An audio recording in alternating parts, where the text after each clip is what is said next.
Bismillahirrahmanirrahim. Assalamualaikum warahmatullahi wabarakatuh. Alhamdulillah hamdan katsiran thayyiban mubarakan fihi kama yuhibbu rabbuna wa yarda. Wa asyhadu an la ilaha illallah wahdahu la syarika lah. Wa asyhadu anna Muhammadan 'abduhu wa rasuluh sallallahu alaihi wasallam. Wa qala Allah ta'ala ya ayyuhalladzina amanu taqullaha haqqa tuqatih wa la tamutunna illa wa antum muslimun. Amma ba'du. Bapak Ibu kaum muslimin dan muslimat yang semoga dirahmati Allah Subhanahu wa taala, bersyukur kita kepada Allah atas limpahan nikmat dan hidayahnya kepada kita.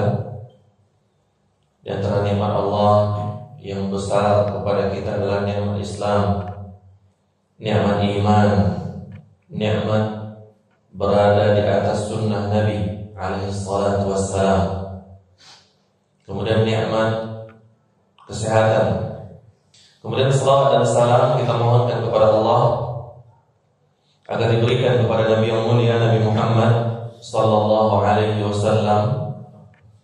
Beliau yang mengajarkan seluruh agama kepada kita sampai agama ini sempurna, tidak kurang satu apapun.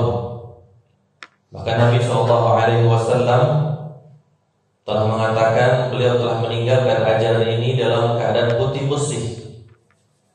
Lailuha kanahariha, malamnya seperti siangnya. Maka agama kita telah sempurna, tidak perlu ditambah apalagi dikurangi. Bapak Ibu yang kami muliakan, pembahasan kita pada pagi ini tentang ibadah jihad. Jihad, Bapak Ibu yang kami muliakan, banyak definisi ulama tentang jihad. Di antaranya al-jihad wal mujahadah istifragul wus'i fi mudafa'atil adu. Sebagian ulama mengatakan jihad itu adalah mencurahkan segala kemampuan untuk memerangi musuh. Ini jihad. Di dalam definisi yang lain, al-jihad muharabatul kuffar. Jihad itu adalah memerangi orang kafir, yang memerangi kaum muslimin. Nanti kita akan lihat kalau jihad itu atau berperang itu menyerang, apa aturannya? Kalau jihad itu karena kita diserang, ada juga aturannya. Di sini disebutkan Bapak Ibu, secara umum jihad ada 3 macam. Yang pertama, jihad melawan musuh yang nyata, seperti dalam peperangan, musuhnya tampak. Yang kedua, jihad melawan syaitan, itu jihad juga. Yang ketiga, jihad melawan hawa nafsu. Nah ini, walaupun definisi jihad yang kita maksud tadi itu poin nomor berapa? Nomor 1. Ya, jihad melawan musuh yang nyata. Tapi di sana ada jihad yang lain, jihad melawan syaitan, agar kita tidak mengikuti jalan mereka. Kemudian jihad melawan hawa nafsu. Nafsu kita ingin kepada keburukan, condongnya, tapi kita lawan agar kita selalu taat kepada Allah Subhanahu wa ta'ala. Dan kata-kata jihad atau pembahasan jihad itu banyak dalam Al-Quran dan hadis Nabi sallallahu alaihi wasallam. Dan 3 macam jihad ini disebutkan dalam Al-Quran, surah Al-Ahad, kemudian At-Taubah dan Al-Anfal ayat 72. Maka Bapak Ibu yang kami muliakan, di antara sabda Nabi tentang jihad, kata beliau, jahidul musyrikin, berjihadlah kalian melawan orang musyrik, bi amwalikum, dengan harta kalian, wa anfusikum, dengan diri kalian, wa alsinatikum, dan dengan lisan kalian. Maka ada kalanya memerangi orang-orang musyrik yang musuh Islam dengan harta, ada kalanya kita berjihad dengan jiwa kita, ikut serta, dan ada kalanya berjihad dengan lisan, dengan dakwah. atau dengan pena, tulisan. Jadi Bapak Ibu yang kami muliakan, berjihad sesuai dengan kemampuan kita. Abdullah bin Mas'ud pernah bertanya kepada Nabi tentang amal yang Allah paling cintai. Amal apa yang paling Allah cintai? Kata Abdullah bin Mas'ud, "Ayul amali ahabbu ila Allah?" Wahai Nabi, apa amalan yang paling Allah cintai? Nabi jawab, "As-salatu ala waqtiha." Ini yang pertama. Amal yang paling Allah cintai adalah salat tepat waktu. Itu amal yang Allah cintai, itu tepat waktu, ya. Dan lebih utama lagi di awal waktu, ya. Tepat waktu dan lebih utama lagi di awal waktu. Ini amalan yang paling Allah cintai. Maka Bapak Ibu, tunaikan sholat pada waktunya dan usahakan mengerjakannya di awal waktu. Walaupun di sebagian sholat ada anjuran mengakhirkan, seperti sholat apa? Sholat Isya, ya. Tapi kalau memang khawatir tidak ikut berjamaah atau mungkin tertidur dan lain sebagainya, maka tetap dilakukan di awal waktu. Kemudian Abdullah bin Mas'ud bertanya lagi, "Tsumma ay?" Apalagi amal yang Allah cintai setelah sholat tepat waktu? Kata Nabi, "Birrul walidain." Berbakti kepada orang tua. Makanya kalau ada pengumuman jihad menyerang, itu harus minta izin orang tua dulu, ya. Atau kalau seandainya ada orang pemuda misalnya ingin belajar jauh dari daerahnya, tapi orang tuanya ingin dia tetap bersama orang tuanya, mana yang dia pilih? Belajar jauh atau tetap sama orang tua? Tetap sama orang tua, ya, kecuali orang tuanya mengizinkan, silahkan. Termasuk jihad yang menyerang. Kita menyerang sebuah negeri kafir, maka kalau sudah diumumkan oleh penguasa, maka hendaknya minta izin dulu kepada orang tua. Maka setelah amal sholat, maka berbakti kepada orang tua. Kemudian kata Nabi, kemudian kata Abdullah bin Mas'ud, "Tsumma ay?" Apalagi setelah bakti kepada orang tua? Kata Nabi, "Al-jihadu fi sabilillah." Jihad di jalan Allah Subhanahu wa taala. Ini menunjukkan bakti kepada orang tua dia di atas jihad. Karena berbakti kepada orang tua pun termasuk dalam makna jihad. Nah ini, karena di sebagian hadis disebutkan, ya. Di sebagian hadis disebutkan, di sebagian riwayat disebutkan tentang sahabat yang ingin berjihad, maka Nabi memerintahkannya berbakti kepada orang tua. Kata Nabi, "Fa fihima fajahid." Berbakti kepada orang tua engkau, maka berjihadlah atau bersungguh-sungguhlah dalam berbakti kepada mereka berdua. Bapak Ibu yang kami muliakan, ini di antara hadis yang menyebutkan tentang jihad. Begitu juga dalam Al-Quran yang kita sebutkan tadi, ditambahkan lagi dalam surah Al-Baqarah ayat 190, Ali Imran ayat 142 dan lain sebagainya. Banyak pembahasan jihad dalam Al-Quran dan hadis Nabi SAW.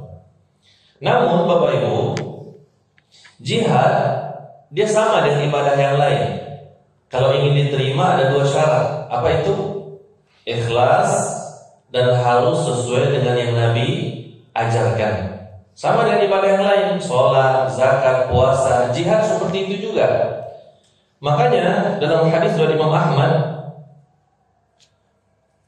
ada sahabat bertanya kepada Nabi, "Wahai Rasulullah, ada seseorang yang berperang karena mengharapkan ghanimah." Apa itu ghanimah? Harta rampasan perang. Dia berperang supaya dapat harta, ya. Kemudian kata sahabat, ada juga yang berperang itu supaya namanya disebut-sebut, supaya dia disebut apa? Pemberani, pahlawan. Nah, ini niatnya ikhlas apa tidak? Tidak. Ada yang ingin dapat harta, ada yang ingin namanya disebut-sebut. Kemudian ada juga yang berperang supaya dilihat kedudukannya. Ya, ada yang ingin disebut namanya, ada yang supaya dilihat kedudukannya, posisinya. Apa kata Nabi ya tentang orang yang seperti ini? Kata sahabat ini kepada Nabi, siapakah yang dimaksud berperang di jalan Allah? Mana orang yang dinilai berperang di jalan Allah? Apakah yang ingin dapat harta? Atau yang ingin disebut namanya? Atau yang ingin dilihat kedudukannya? Kata Nabi, man qatala, siapa saja yang berperang litakuna kalimatullahi al-ulya, siapa saja yang berperang yang niatnya agar agama Allah tinggi, kalimat Allah tinggi, fahuwa fi sabilillah, inilah jihad yang di jalan Allah. Maka Bapak Ibu, apa hukum jihad? Sebenarnya jihad itu ada yang fardu ain dan ada yang fardu kifayah. Kapan dia fardu ain? Bapak Ibu yang kami muliakan, yakni ketika kita diserang oleh orang kafir. Nah, di sini disebutkan jihad menjadi fardu ain dalam 3 kondisi. Nanti ada yang fardu kifayah, ada yang fardu ain. Fardu ain kapan? Yang pertama, apabila pasukan kaum muslimin dengan musuhnya orang kafir sudah bertemu dan saling berhadapan, itu tidak boleh lari.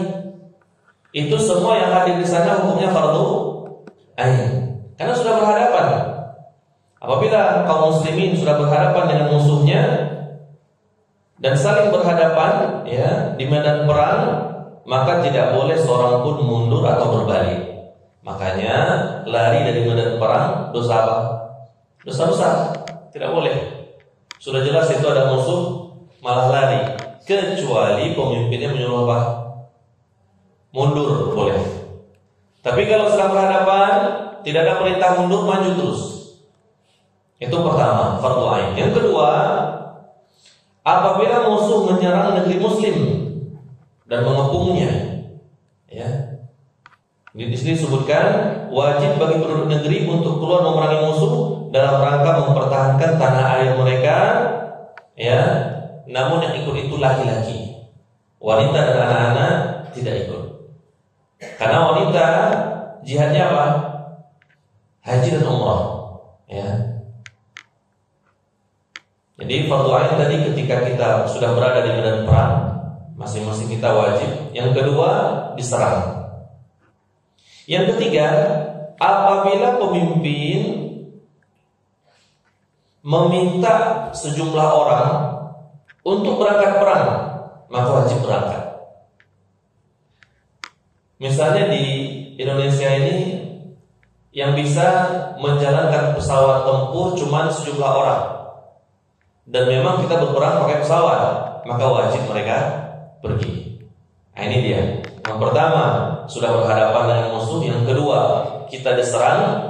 Yang ketiga, kita disuruh oleh pemimpin. Misalnya yang bisa mengoperasikan rudal anti tank cuma kita, ya sudah, berarti wajib kita.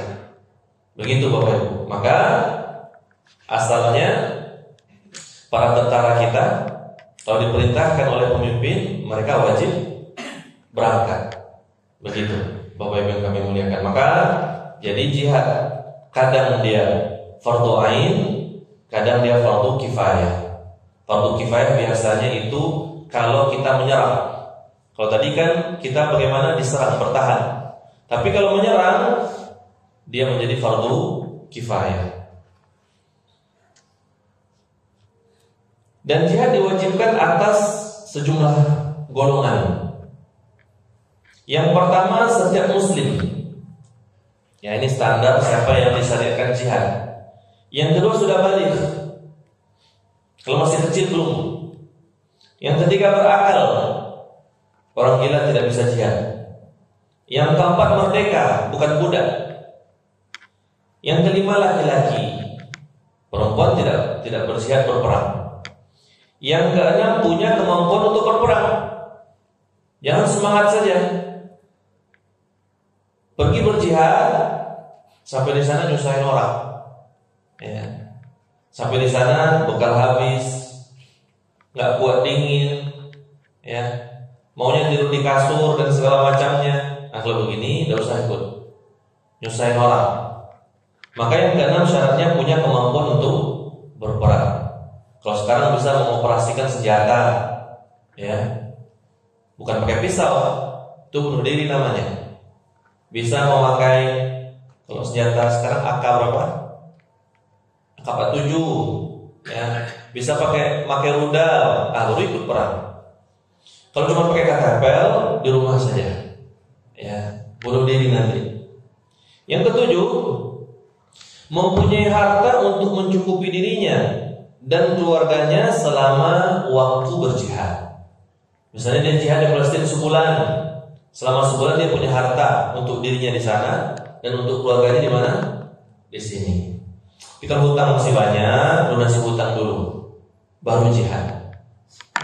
Jadi Bapak Ibu, jihad ada aturan-aturannya. Ya, kalau tentara tentu siapa yang menanggung kehidupannya? Negara. Ya, dikasih bekal untuk berperang dan dikasih belanja untuk anak istrinya, baru berangkat. Apalagi kalau orang mati syahid berperang karena Allah ini, mati syahid diampuni seluruh dosanya kecuali hutang saja. Ya, ini keutamaan mati syahid. Dan kaum wanita tidak ada jihad. Kata Nabi SAW di waktu beliau ditanya oleh Aisyah, "Ya Rasulullah, 'alan nisa' jihad? 'Alan nisa'i jihad?" Wahai Nabi, perempuan wajib berjihad tidak? Kata Nabi, "Qala na'am, ya wajib. 'Alaihinna jihad." Mereka wajib berjihad. La qitala fihi, tapi tidak ada peperangannya. Jadi wanita wajib berjihad tapi tidak ada peperangannya, yaitu al-hajj wal umrah, haji dan umrah. Itu jihadnya perempuan. Dan jihad punya keutamaan Bapak Ibu. Kita sebutkan sebagian, di sini banyak. Di antaranya, jihad itu adalah perdagangan yang untung dan tidak pernah rugi. Kalau perdagangan kita kadang untung kadang rugi, tapi kalau jihad, ya, perdagangan yang selalu untung, tidak pernah rugi, itu jihad. Jihad lebih utama daripada meramaikan Masjidil Haram dan memberikan minum kepada jamaah haji. Lebih utama jihad. Berarti lebih utama berjihad daripada meramaikan atau menyemarakkan Masjidil Haram. Ini keutamaan jihad. Dan jihad mendapatkan salah satu dari dua kebaikan. Kalau tidak menang, kalau tidak mati, syahid. Ya, tentu dengan izin Allah Subhanahu wa ta'ala. Dan jihad adalah jalan menuju surga. Kemudian jihad, keutamaannya,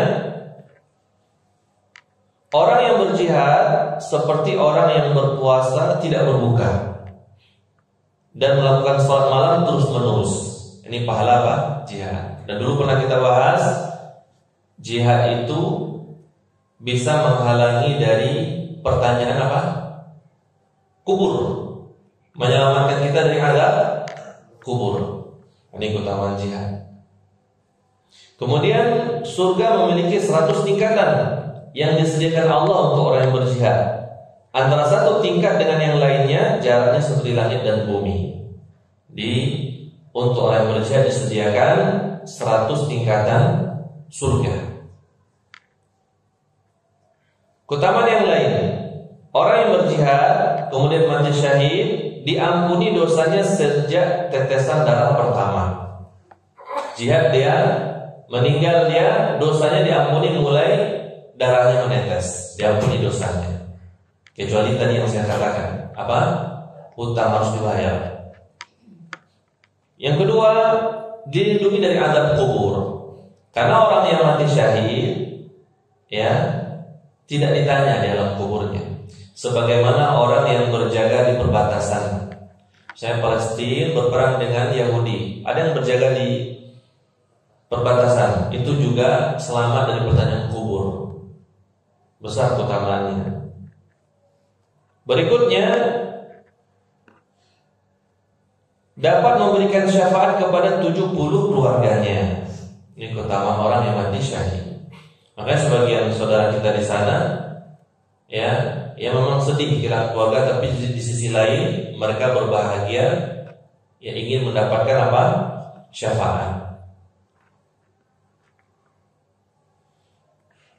Banyak sebenarnya, tapi itu sebagian dari keutamaan jihad. Nah, ini Bapak Ibu yang kami muliakan, beberapa pembahasan tentang jihad, ya. Nah, di sini ada rincian, kita bacakan sedikit. Jihad melawan orang kafir terbagi dua. Yang pertama, jihad ofensif. Jihad apa namanya? Menyerang. Ini ada syaratnya. Nah, ini jihad menyerang ada syarat. Yang pertama, ada pemimpinnya. Maksudnya yang mengatur jihad yang menyerang ini penguasa kaum muslimin. Tidak boleh sendiri-sendiri. Yang kedua, ada negara. Kira-kira kita ini kalau mau jihad bisa nggak Indonesia? Yang pertama tadi ada pemimpinnya. Yang kedua, ada negaranya. Sudah. Yang ketiga, ada bendera jihadnya, ya, berarti bendera Indonesia. Sudah ada. Ini syarat kalau mau berperang menyerang. Nah, tapi yang menentukan ya penguasa kita, ya, bukan ormas, bukan, tapi penguasa kita. Yang kedua, kalau tadi kan jihad menyerang. Yang kedua, jihad bertahan karena kita diserang. Ini yang hukumnya tadi fardu ain, sebagaimana kita jelaskan tadi. Kemudian jihad itu ada persiapannya. Nah, tidak sekonyol-konyol langsung serang. Yang pertama, persiapan keimanan. Maka orang yang berjihad itu imannya harus bagus, mengamalkan Al-Quran dan hadis, bukan orang yang senang bermaksiat, orang yang taat yang berjihad.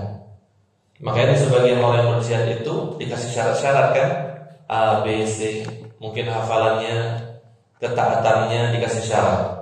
Karena kalau ingin berjihad ada semacam persiapan keimanan, harus dibina. Jadi pertama persiapan apa? Iman. Yang kedua persiapan fisik, ya, pasukan, perlengkapan.